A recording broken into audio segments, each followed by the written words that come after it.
Just at the top of the show, I feel compelled to address something that is sort of cast a pall over my afternoon and the otherwise entertaining proceedings that I had planned for today's episode. And that is about an hour and a half before we started recording today. I found out, as many of, I'm sure you as well did on Twitter, I found out about the death of one Refaat Alareer in Gaza. And if you're like me and an English speaker, you probably started following Rafat at the beginning of this conflict in Gaza. He was at I Translate 123. And, for an English speaker, he was someone who I was like, it was a must follow for me because it was just like he was communicating in English with, with bravery and conviction, but also a real sense of humor. The absolute horror and nightmare of what it was like to experience what's going on in Gaza right now. And all I can say is it's a surreal thing about knowing someone only through their posts and just having to say like his posts were really good. And as such, I couldn't help but wonder, following him and reading his feed every day, when Israel was going to kill him for this. And I think we found out exactly when, and it happened today. And I'm gutted by this because it's just like, things like this it appear sort of as an abstraction because for me personally, I don't have any real human connection to, either side in this conflict or in this massacre that's going on right now. But Rafat for me really became that guy. What was just, a name and a face to the suffering, but also the bravery being displayed in Gaza right now. And uh, I don't know. I don't know what to say. Like, I just wanted to acknowledge that to start the show. He was someone I started following. Yeah.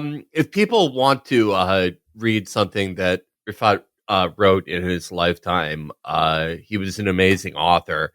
He wrote the book Gaza Writes Back, which is an incredible book that came out in 2013. He was obviously a great poster, but moreover, a fantastic writer. Yeah, I was actually on a call with Brace earlier when he told me that happened, and we were talking about it. And we were saying that something that's so kind of, I don't know.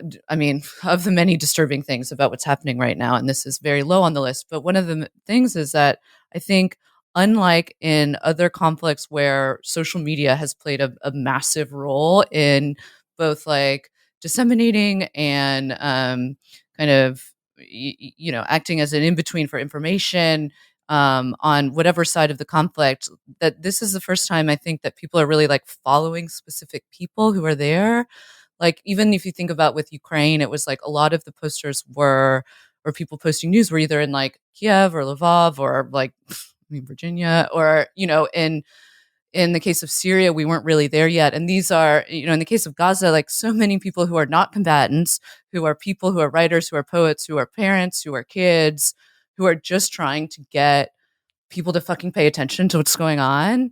And, you see it on Instagram, you see it on Twitter, there's, all over TikTok. And so there's this very weird, surreal kind of like meat space hitting like virtual experience. Do you know what I mean? Yeah, absolutely. That is obviously pales in comparison to some of the larger, issues of what's going on, but is, almost producing a very like dysphoric, very difficult to relate to feeling when you witness, the fucking killing of these people. Yeah, because I mean, yeah, like it's the surreality of feeling like you knew someone in some small way only through like seeing their text and images of them in the box on your computer.